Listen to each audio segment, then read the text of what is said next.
Sudah. Nah, kita kemarin udah masuk ke diktum ya. Diktum terdiri atas kata memutuskan, kata menetapkan, jenis dan nama peraturan perundang-undangan. Udah disampaikan. Batang tubuh, saya ceritakan dulu pendalaman sistematika kerangka peraturan perundang-undangan, baru nanti kita bedah cara buat pasal ya. Nah, ini batang tubuh nih. Batang tubuh peraturan perundang-undangan memuat semua materi muatan ya, peraturan perundang-undangan yang dirumuskan dalam pasal atau beberapa pasal. Jadi materi muatan yang sebelumnya ada di naskah akademis itu dituangkan di batang tubuh tuh. Nah, kemudian dijabarkan dalam pasal atau beberapa pasal ya. Nah, isinya apa aja tuh materi muatan batang tubuh? Ada ketentuan umum, materi pokok yang diatur, ketentuan pidana, peralihan jika diperlukan, kemudian ketentuan penutup ya. Susunannya itu ya ada bab, pengelompokannya itu ada buku terdiri dari bab terdiri dari temut dulu ya. Oh tuh. Ada buku, ada bab, di dalam buku ada bab, di dalam bab ada bagian, di dalam bagian ada paragraf, itu dikelompokkan berdasarkan kesamaan materi. Misalnya ketentuan pidana, ketentuan pidananya apa aja? Ketentuan penyidikan, ini khusus membahas ketentuan penyidikan. Misalnya perencanaan, ini khusus bab perencanaan aja. Seperti itu ya. Jadi dalam buku ada bab, di dalam bab ada bagian, di dalam bagian ada paragraf. Pengelompokannya dilakukan atas dasar kesamaan materi ya. Misalnya ngatur tentang pungutan sampah gitu. Tapi satu materi yang karena pengelolaan sampah kan macam-macam nih pengelolaan sampah, mulai dari membuang sampah, kemudian ke TPS tuh, pembuangan tempat akhir. Nah, itu dipecah kemudian dikelompokkan berdasarkan kesamaan materi. Seperti itu. Kemudian ada pasal, kemudian pasal bisa dirincikan menjadi ayat, kemudian di dalam ayat bisa dirincikan lagi menjadi tabulasi ya. Tabulasi ya. Seperti itu tuh. Saya perlihatkan dulu contoh tabulasi ya. Tabulasi itu A, B, C, D, terus satu kurung tutup, 2 kurung tutup, seperti ini ya. Saya share dulu gambarnya ya. Nah, ini contoh tabulasi ya. Contoh tabulasi bisa dilihat ya. Bahasa Indonesia wajib digunakan dalam pidato resmi oleh presiden, wakil presiden, pejabat negara yang lain yang disampaikan di dalam atau luar negeri. Yang dimaksud dengan tabulasi itu adalah tuh rincian di bawahnya tuh. A, B, C itu tabulasi ya. Ada pasal, ada ayat, kemudian ada yang dimaksud dengan tabulasi ya. Jadi A, B, C-nya itu yang dimaksud dengan tabulasi ya. Kemudian, nah ini susunannya lagi ya. Saya yang umum dulu, baru kita rumuskan ini ya. Rumuskan pasal lagi ya. Nah, ini yang lain lagi ya. Nah, ini ada lagi nih. Contoh rincian ya, penggunaan pasal, ayat, kemudian tabulasi. Perhatikan penggunaan kata dan. Kalau dan kan kumulatif ya. Kalau dan itu kumulatif ya, gabungan semua ya. Kalau atau kan alternatif. Kalau dan atau itu kumulatif, bisa juga alternatif. Makanya sarjana hukum perlu perhatikan lagi tuh penggunaan kata dan, penggunaan kata atau, penggunaan kata dan atau. Dan sifatnya kumulatif atau sifatnya alternatif dan atau dia bisa kumulatif alternatif ya, dan atau seperti itu ya. Itu rinciannya tuh. Nah, rinciannya tadi sudah bisa dilihat ya. Kalaunya pasal polos saja, kalaunya dengan ayat ada kurung tutup kurung buka, Kemudian kalau tabulasi pertama ada ABC, tabulasi kedua 1, 2, 1 titik, 2 titik, 3 titik ya. Seperti itu. Kemudian kita lihat ya, apa sih yang dimaksud dengan ketentuan umum? Yang dimaksud dengan ketentuan umum itu dia isinya pengertian. Tuh harus saling pengertian kalian ya. Isi dari ketentuan umum ini adalah batasan pengertian atau definisi, singkatan atau akronim yang dituangkan dalam batasan pengertian atau definisi, hal-hal yang bersifat umum yang berlaku bagi pasal-pasal berikutnya ya. Jadi asas, maksud, tujuan itu dirumuskan dalam ketentuan umum tuh. Contoh batasan pengertian seperti ini ya.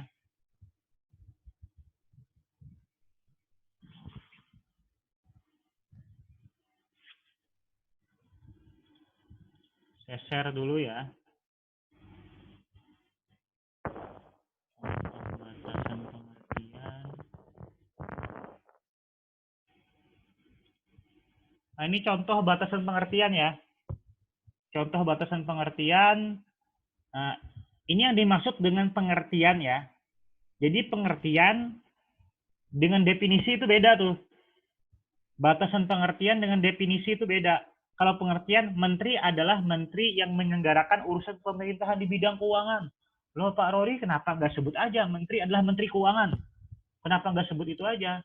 Nah, itu untuk menyesuaikan bahwa fleksibel dan kalau berubah-ubah. Misalnya kayak ini aja kan, dulu kan Mendikbud, kemudian ada Menristek Dikti, kemudian balik lagi tuh, Dikti ditarik lagi ke Dikbud. Makanya yang disebut itu bukan nomenklatur langsung, tapi nomenklatur tupoksinya tuh, menteri yang menyelenggarakan urusan pemerintahan bidang keuangan. Kemudian pemerintah daerah adalah bupati. Ini yang disebut dengan batasan pengertian nih. Dia membatasi. Nah, kalau definisi beda lagi. Ini batasan pengertian ini. Contoh definisi ini harus bisa membedakan ya, mana pengertian, kemudian mana definisi. Nah, kemudian definisi spasial adalah aspek keruangan suatu objek atau kejadian. Itu contoh definisi ya. Pajak daerah yang selanjutnya disebut pajak adalah kontribusi. Itu definisi. Beda ya. Batas pengertian, yang dimaksud dengan batas pengertian itu dia membatasi pengertian. Definisi ini dia mendefinisikan dari maksud sesuatu nih. Harus bisa membedakan ya, mana yang maksud dengan batasan pengertian, mana yang dimaksud dengan definisi. Itu ada bedanya semua tuh. Kemudian kita lihat lagi nih. Nah ini contoh singkat, harus bisa membedakan pula nih, mana singkatan, mana akronim. Harus tahu ya. Saya capture dulu ya. Saya capture.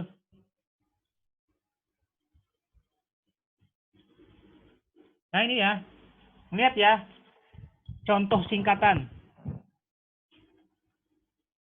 Nah, BPK, Badan Pemeriksa Keuangan, yang selanjutnya disingkat BPK. Nah, itu contoh dari singkatan.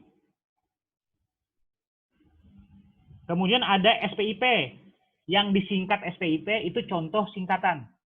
Kalau akronim beda ya, harus bisa membedakan apa sih yang dimaksud dengan singkatan, apa sih yang dimaksud dengan akronim tuh. Makanya bahasa Indonesianya harus baik tuh untuk menyusun peraturan perundang-undangan ya. Ini contoh akronim asuransi kesehatan yang selanjutnya disebut ASKES. Jadi kalau singkatan itu kata-kata di awalnya aja. Badan Pemeriksa Keuangan, BPK.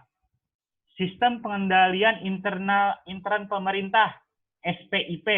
Itu singkatan. Tapi kalau akronim asuransi kesehatan, ASKES. Nah, misalnya orang dengan HIV AIDS, ODA. Itu singkatan tuh. Akronim tuh. Maksudnya akronimnya bisa dibedakan ya. Mana contoh dari singkatan, mana contoh dari akronim. Kemudian kita jelaskan lagi ya. Itu isi-isi dari ketentuan umum ya. Sekarang terkait materi pokok yang diatur nih. Makanya kemarin waktu di awal-awal metodologi kemudian naskah akademis harus dirumuskan Materi pokok apa sih yang pengen diatur? Misalnya terkait dengan pengelolaan persampahan. Apa sih materi pokok yang diatur? Orang membuang sampah, kemudian pengangkutan sampah dari tempat pemukiman ke tempat sementara, kemudian dari tempat sementara ke tempat pembuangan akhir, kemudian ketentuan pidana. Nah, itu dikelompokkan tuh. Apa tuh yang mau ditulis di situ tuh? Seperti itu ya. Misalnya seperti ini ya. Kemudian, ini saya jelaskan supaya singkat, cepat selesai. Saya pengen ngetes bikin aturannya nanti ya. Kemudian ketentuan pidana ya. Ketentuan pidana itu dia dalam kurung jika diperlukan. Ketentuan pidana itu jika diperlukan ya, jangan sembarangan. Ini rumuskan ketentuan pidana. Pokoknya pidana. Enggak seperti itu ya. Itu jika diperlukan ya. Konsepnya jika diperlukan. Ketentuan pidana memuat rumusan yang menyatakan penjatuhan pidana atas pelanggaran terhadap ketentuan yang berisi norma larangan atau norma perintah. Secara umum, norma itu dua ya. Larangan, perintah. Ini ketika larangan tetap dilakukan, norma perintah dilanggar, jika diperlukan dapat dikenakan pidana. Seperti itu. Jangan lupa ketentuan pidana itu hanya dapat diatur dalam undang-undang dan perda ya. Dalam rumusan ketentuan pidana diperhatikan mengenai asas legalitas ya. Jadi ini tidak sembarangan mempidanakan orang tuh. Lihat lagi unsur kesalahan perilakunya ya. Kemudian itu terkait ketentuan pidana ya. Sebentar.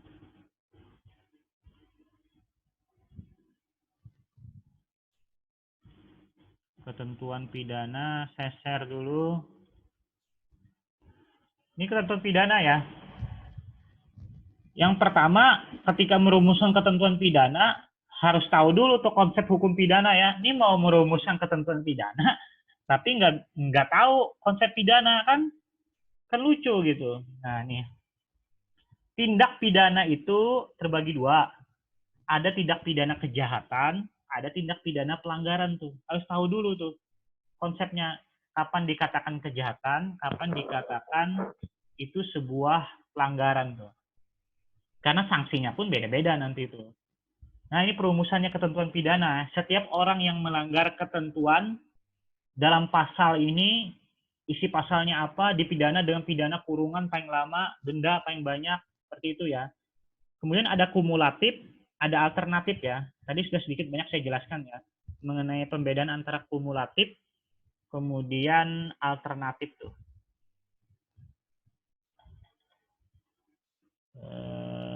Jangan lupa ya, suatu tindak pidana itu tidak boleh sembarangan diberlakukan surut tuh, retroaktif.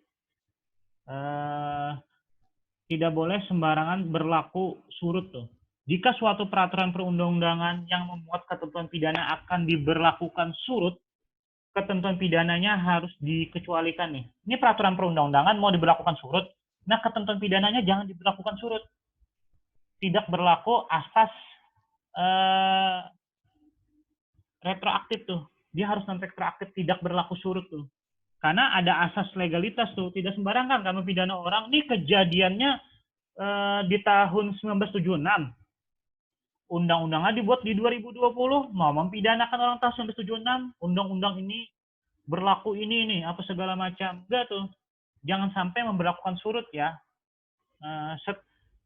Seperti itu ya. Yang setahu saya yang berlaku surut ini teroris sama HAM ya, yang pernah ada kejadian pemberlakuan surut tuh.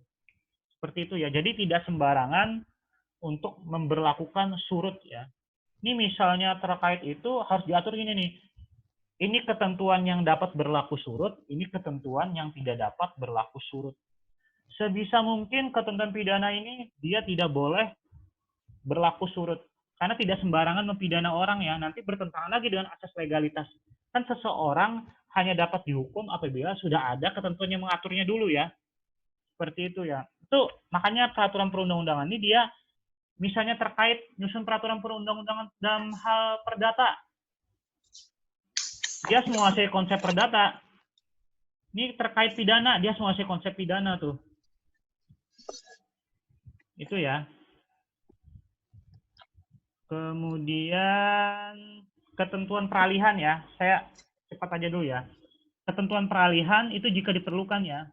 Ketentuan peralihan memuat penyesuaian pengaturan tindakan hukum atau hubungan hukum yang sudah ada berdasarkan peraturan perundang-undangan yang lama yang baru. Ini ada nih peraturan perundang-undangan baru, entah dia mencabut, merevisi, menggantikan peraturan perundang-undangan yang lama. Yang perlu diperhatikan adalah jangan sampai nih gara-gara ada yang baru menciptakan kekosongan hukum, kemudian menciptakan ketidakpastian hukum, kemudian malah memberatkan yang terkena dampak, kemudian tidak menghadirkan solusi itu. Nah, jadi berlaku surut tuh gini ya. Ketentuan peralihan tuh ini gini ya. Saya cari dulu ya. Peralihan.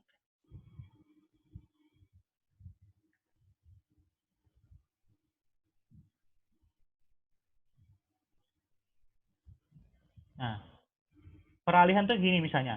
Ini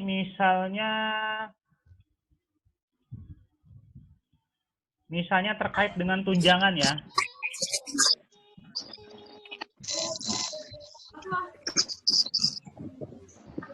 Bentar, saya mute-kan dulu ya.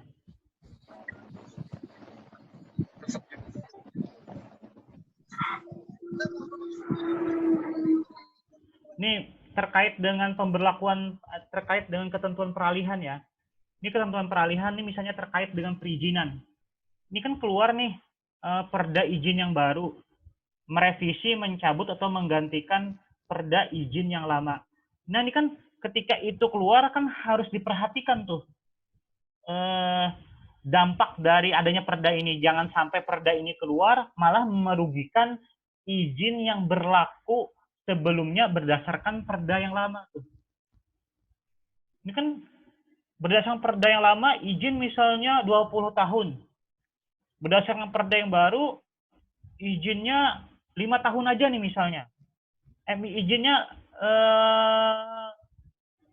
ini kan 20 tahun. Ini sisanya 10 tahun. Nah, kemudian terbit yang perda yang baru, izinnya 10 tahun aja. Kan ini harus diperhatikan nih, sisa dari 10 tahunnya. Dari perda yang lama, kan 10 tahun ini udah jalan. Ini 10 tahun berdasarkan perda yang lama. Keluar nih perda yang baru, bahwa ini 10 tahun aja. Kan harus diperhatikan nih, mau diapain 10 tahun sisa dari perda yang lama. Jangan sampai merugikan orang ya. Apakah nanti diperbolehkan aja dia sampai habis 20 tahun berdasarkan perda yang lama, atau nggak boleh, tetap 10 tahun berdasarkan perda baru, tapi diberikan kompensasi. Nah, hal-hal itu yang semestinya disolusikan ya. Itu terkait dengan ketentuan peralihan. Harus sampai segitu ya, apa nih, seorang sarjana hukum mikirkannya ya. Kemudian terkait dengan rumusan ini ya, kita masuk ke di dalam bagian-bagian akhir juga. Ini sebelumnya sudah ada undang-undang atau perda yang lama belum? Kalau ini menggantikan, merevisi atau mencabut, di dalam batang tubuh di bagian-bagian akhir tuh harus disebutkan bahwa ini mencabut perda atau mencabut undang-undang yang sebelumnya. Tapi ini ya, harus perhatikan hierarki ya. Tidak mungkin perda mencabut undang-undang ya, seperti itu ya. Nggak mungkin, terus diperhatikan hierarki itu. Nah, setelah itu kita masuk ke bagian, tadi kan bagian akhir dari ini ya, materi pokok, batang tubuhnya, kita masuk ke penutup tuh. Penutup berisi rumusan perintah pengundangan dan penempatan peraturan perundang-undangan dalam lembaran negara Republik Indonesia. Ada berita negara, ada lembaran daerah provinsi, kabupaten kota, ada berita daerah ya. Ada penandatanganan pengesahan atau penetapan, ada pengundangan atau penetapan ya. Ini yang saya jelaskan kemarin ya. Seperti ini nih.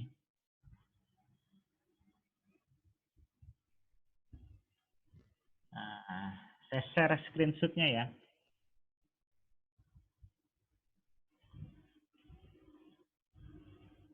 Saya share screenshotnya.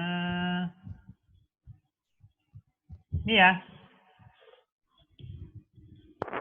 ada pengesahan, ada penetapan ya. Di undang-undang disahkan di Jakarta, ini tanpa gelar ya. Misalnya Susilo Bambang Yudhoyono ini dulu nih. Susilo Bambang Yudhoyono aja, nggak pakai Dr. Susilo Bambang Yudhoyono. Seperti itu ya. Dia tidak pakai misalnya Haji nih. Haji Susilo Bambang Yudhoyono enggak. Dia Susilo Bambang Yudhoyono aja tuh. Dia nggak pakai gelar, nggak pakai haji, nggak pakai nama akademik, penghargaan akademik, apa segala macam, polosan aja ya. Itu ya. Kemudian, nah, kalau pengundangan ini ya, sama pengundangan juga ya.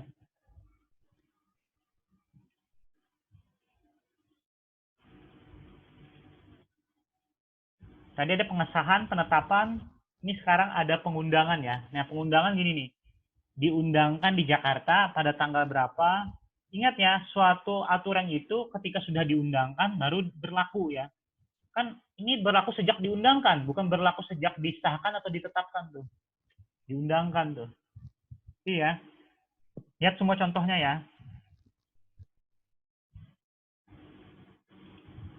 Oke, sekarang penjelasan. Penjelasan itu biasanya cukup jelas ya. Penjelasan itu secara umumnya ada dua. Ada penjelasan umum. Penjelasan umum ini dia memuat uraian sistematis mengenai latar belakang pemikiran, maksud, tujuan, penyusunan, asas, tujuan, materi pokok. Ini bisa dilihat dari naskah akademis juga ya.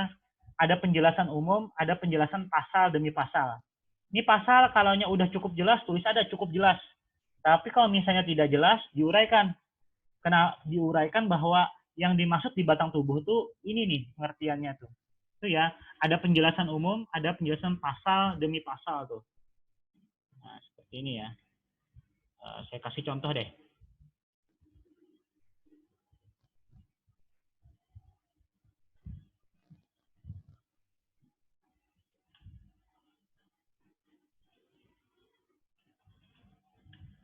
Saya jelaskan. Ini ya. Penjelasan umum kan satu Romawi penjelasan umum, dua Romawi pasal per pasal tuh. Nah, ini yang pasal per pasal ya. Kalaunya memang sudah cukup jelas, ya cukup jelas. Tapi kalau memangnya tidak cukup jelas, jelaskan nih yang lihat batang tubuhnya. Yang mana sih yang tidak jelas? Nah, yang dimaksud dengan persidangan yang berikut adalah masa sidang pertama DPR setelah peraturan terlintas pengganti undang-undang ditetapkan. Jelaskan tuh yang dimaksud dengan masa persidangan apa. Itu ya. Kemudian ada lampiran. Lampiran itu gampang aja ya. Lampiran ada bentuk matrik, ada bentuk tabel atau deskripsi ya. Sampai di sini ada yang ingin ditanyakan sebelum saya yang bertanya? Ada yang ditanyakan sebelum saya yang bertanya? Pak, izin bertanya, Pak. Ya, silahkan. Terkait undang-undang, Pak, seandainya peraturan aja, Pak, seandainya ada perubahan itu, Pak, apakah wajib, Pak, harus ada di lampirannya matrikulasi, Pak? Apa? Sebentar, saya mute dulu yang berisik ya. Kenapa Pak Subhan dilampirkan Seandainya, matrikulasi? Pak, ya, matrikulasi itu wajib nggak, Pak, dilampirkan? Matrikulasi itu isinya apa dulu? Perubahan. Seandainya, Pak, ada peraturan ya, Pak, perubahan ya, Pak, ya, biasanya di situ kan cukup jelas, Pak, tapi kita tidak tahu peraturan sebelumnya, Pak. Terus yang berubah juga yang di bagian mana kan? Apakah matrikulasi itu wajib, Pak, dilampirkan, Pak, dalam isi matrikulasi di peraturan apa? perubahan itu, Pak? Isi matrikulasinya apa? Seandainya nih, Pak, di peraturan sebelumnya, seandainya cuman ada 3 poin, lalu di perubahannya ada 5 poin. Nah, itu wajib nggak, Pak, dilampirkan, Pak? Wajib disebutkan, alasannya wajib disampaikan tuh kan penjelasan atau keterangan. Terserah mau dalam bentuk tabel, mau bentuk deskripsi, atau mau dalam bentuk matrik. Nggak masalah. Pak, satu lagi, Pak. Kalau seandainya di ini, Pak, ada peraturan, Pak, seandainya tadi kan ada tulisan, Pak, 30 hari disahkan oleh Presiden. Nah, lalu diundangkan oleh Pak. Nah, kalau seandainya di situ kan ada batas ya Pak, 30 hari tadi ya Pak. Kalau seandainya presiden tidak tanda tangan tapi diundangkan menteri, itu yang tanggung jawab siapa Pak? Kenapa? Seandainya tidak ditandatangani oleh presiden tapi sudah lewat 30 hari lalu diundangkan oleh menteri, itu yang tanggung jawab siapa Pak? Kayaknya saya luruskan dulu pertanyaannya. Pertanyaannya, bentar, saya mute dulu semuanya ya, supaya nggak terpecah suaranya. Ya, saya hidupkan ininya, punya Pak Subhan. Kayaknya saya luruskan dulu pertanyaan Pak Subhan nih, supaya enak pemahamannya. Ini kan presiden, pembahasan dengan ini kan, pembahasan dengan Dewan kan, ini sudah membahas, ternyata presiden berhalangan untuk tanda tangan kan. Nah, tulisannya kan disahkan kan. Iya, Pak. Nah, yang tanggung jawab dalam hal apa dulu tuh?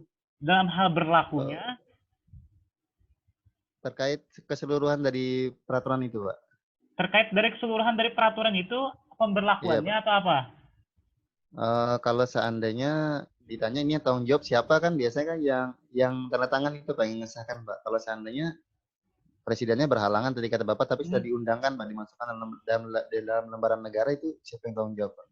Tanggung jawabnya melekat pada jabatan ya. Presiden melekat pada jabatan, tanggung jawab ini. Siapa yang membahas itu? Kan membahas dapat persetujuan bersama. Ini berarti ACC, tinggal tanda tangan aja. Tapi karena presiden berhalangan 30 hari entah dalam kondisi apa, kemudian disahkan. Ya tetap presiden sama DPR tuh. Kan membahas berdua kan, persetujuan bersama tuh. Ya benar Pak. Gitu. Yang misalnya berlakunya pun tetap tanggung jawab pemerintah lah. Nah, siapa lagi yang mau tanggung jawab kan? Apa segala macam tuh. Siapa? Cukup jelas Pak. Ya. Terima kasih Pak. Ini sebelum saya bertanya, saya pengen ngetes nyusun aturan ya. Kalian harus ini ya, ada pertanyaan? Kalau tidak ada, saya mulai sesi diskusi ya. Saya mulai dari siapa dulu ya?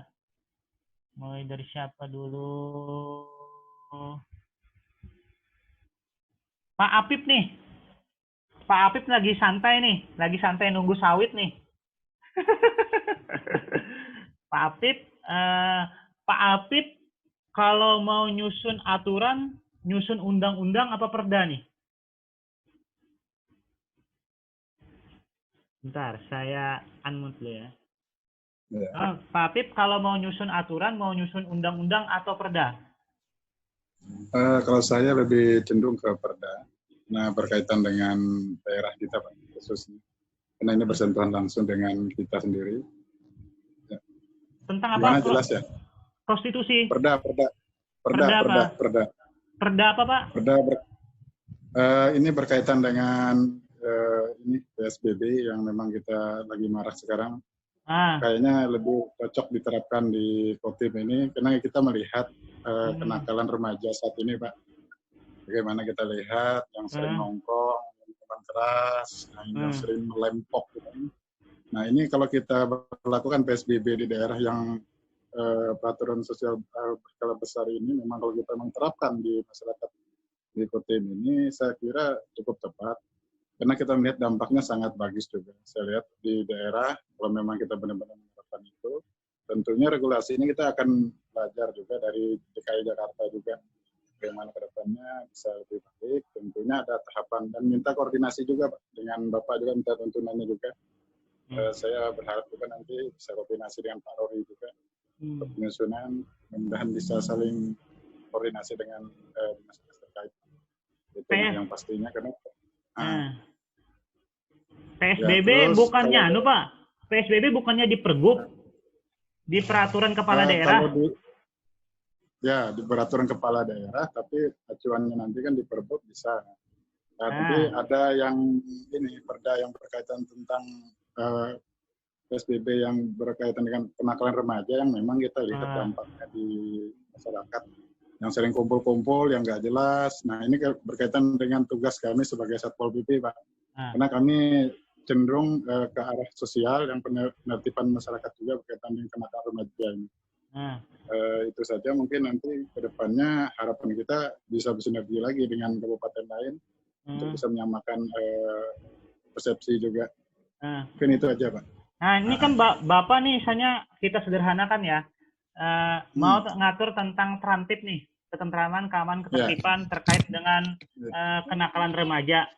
Misalnya Bapak pengen ngatur bahwa ini anak muda jangan nongkrong sembarangan, jangan lewat jam. Gimana rumusan pasalnya, Pak? Kalau untuk rumusan pasalnya saya masih belum terlalu mengerti detail. Ini berapa sih setelah 3.000 lah? Mr. Remy. Mungkin sebagai acuannya nanti saya masih koordinasi lagi, Pak, melihat acuan yang ada. Sementara ini saya belum lihat betul bagaimana penerapannya. Karena bahannya juga belum dapat juga, masih ancang-ancang juga. Maksudnya gini nih, maksud saya ngatur pasal aja, kembangkan aja imajinasinya gitu, Pak. Ini kan Bapak mau ngatur supaya anak muda jangan nongkrong, satu, terus ada waktunya nih nongkrong nih. Jadi gini nih, misalnya ini cocoknya mengatur jangan nongkrong, berarti ini norma apa nih? Norma larangan. Nah, berarti nyusunnya gini, setiap orang atau nanti setiap anak muda yang kemudian didefinisikan di ketentuan umum yang belum berumur atau belum punya KTP, setiap orang yang berumur apa gitu dilarang melakukan apa, dilarang untuk bahasa nongkrong, bahasa Indonesia apa ya? Kongko. Kumpul. Dilarang dilarang berkumpul.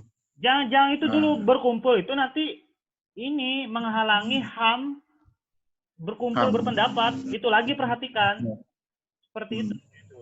Makanya saya nggak menggunakan kata berkumpul, pilihan kata-kata saya. Saya tahu kalau saya gunakan kata berkumpul, nanti saya bikin peraturannya bertentangan dengan hak asasi manusia untuk berkumpul, berpendapat tuh. Nah, itu tuh saya perhatikan tuh. Nah, setiap orang dilarang untuk melakukan membuat kerusuhan atau membuat suasana tidak tentram gitu.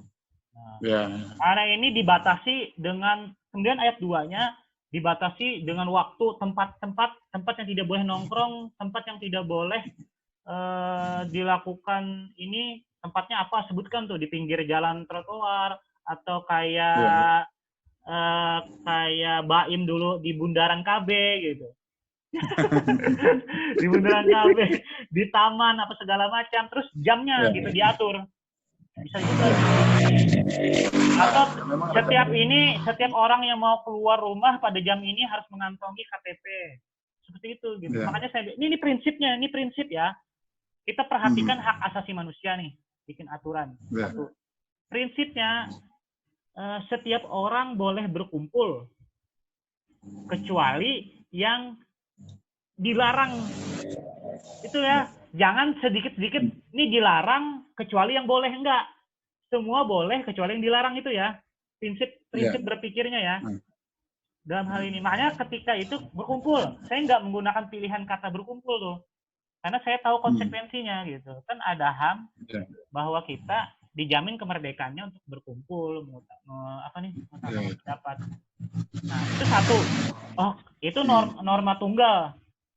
Oh, kata Pak Apip nih, ini kekanakan plastik nih macal nih. Ya kan? Bubuhan kekanakan plastik nih macal nih. Bubuhan baju catur nih ya. Ya kan? Ini nakal nih. Ini nggak jerah mereka nih. Akhirnya bikinlah norma berpasangan. Norma berpasangannya apa? Ada pengaturan sanksi pidana. Ini setiap orang yang melanggar, tentang sanitizer kan? Insya Allah. Nah, nih Ica tentang sanitizer nih.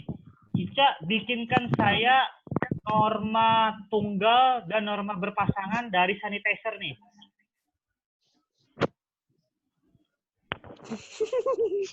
Nggak apa-apa, salah ya, wajar ya. Bisa beri contoh ulang nggak, Pak? Nah, ini misalnya gini ya, contoh kan ada norma tunggal, ada norma berpasangan. Norma berpasangan kan ada norma primer, ada norma sekunder. Norma tunggal misalnya STIH sekolah tinggi STIH menerima mahasiswa baru tiap Februari sampai dengan Juli tiap tahun. Itu norma tunggal. Nah, sekarang norma berpasangan kan ada norma primer, ada norma sekunder. Norma primernya gini nih.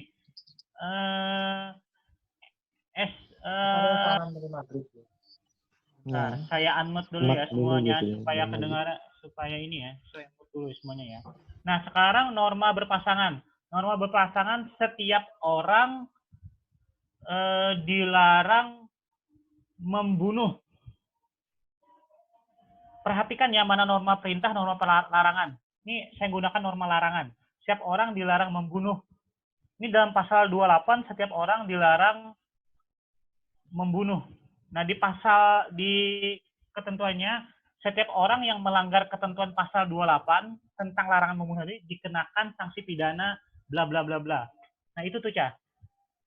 Itu contoh dari norma larangan primer dan norma sekunder. Ini Ica nih tentang sanitizer. Apa nih? Yang tunggal seperti apa, yang berpasangan seperti apa? Halo Ica.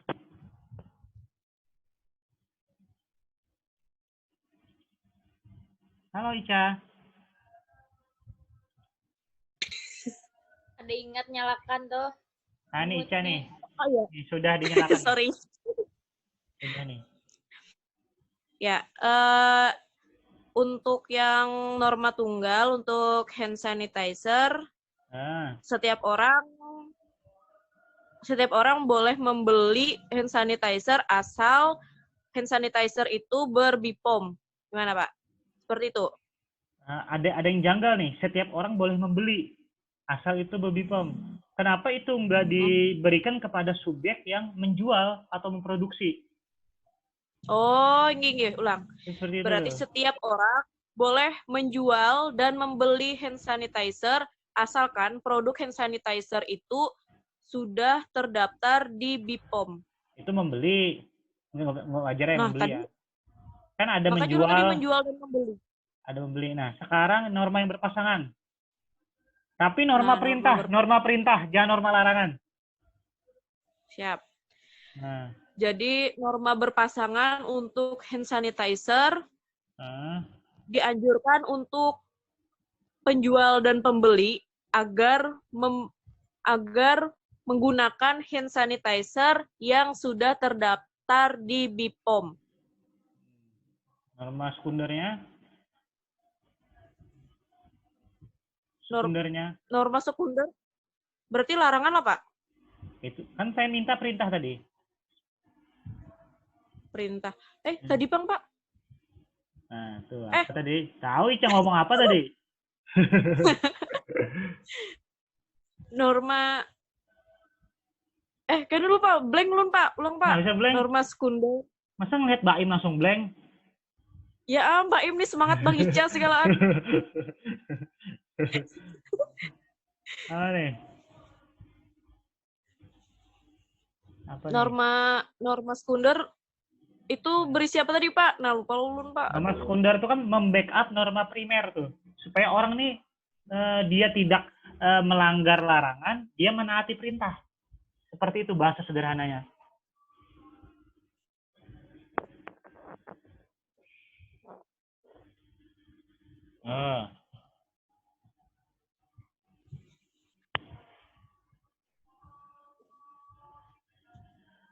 Ceket-ceket tadi, Pak, suara pian, Pak. Oh, lalu aja ceket-ceket. Ceket-ceket, Pak. Lalu ceket-ceket. Nah, jadi seperti ini tuh, terkait dengan sanitizer, Ca. Norma perintah. Norma tunggalnya, setiap orang dapat memproduksi hand sanitizer. Itu ya. Kemudian ayat 2-nya asal memenuhi syarat-syarat seperti ini, norma tunggal. Nah, sekarang norma berpasangan tapi perintah. Setiap orang yang memproduksi hand sanitizer harus memenuhi ini nih, harus memiliki apa gitu? Izin. Nah, ayat keduanya untuk mendapatkan izin harus memenuhi bla bla bla bla bla. Itu ya, tuh kita kunci di primer. Sekarang di sekunder, norma sekunder. Setiap orang yang tidak memenuhi ketentuan semua yang dimaksud tadi dikenakan sanksi. Ya. Oh, anggip. Sanksinya berarti apa nih? Sekunder nih? Apakah sanksi administratif, pencabutan izin, atau pidana? Pak, berarti norma sekunder nih berkaitan dengan masalah-masalah pasal segala, no, Pak? Ya. Aturan-aturannya. Dia membackup tadi, dia backup yang norma primer yang berisi perintah atau larangan. Kan perintah ini kan orang berusaha nih, setiap orang kan kalau norma tunggal setiap orang dapat memproduksi. Tunggal aja. Nah, kemudian di norma berpasangannya setiap orang yang akan memproduksi hand sanitizer wajib memiliki izin. Nah, kemudian norma sekundernya, setiap orang yang tidak memiliki izin, dia pelanggaran kewajiban, dia pelanggaran perintah tadi, dikenakan sanksi. Nah, seperti itu. Sederhana seperti itu aja tuh. Siapa tadi ya Pak Degan? Pak Degan nih. Kasih saya contoh.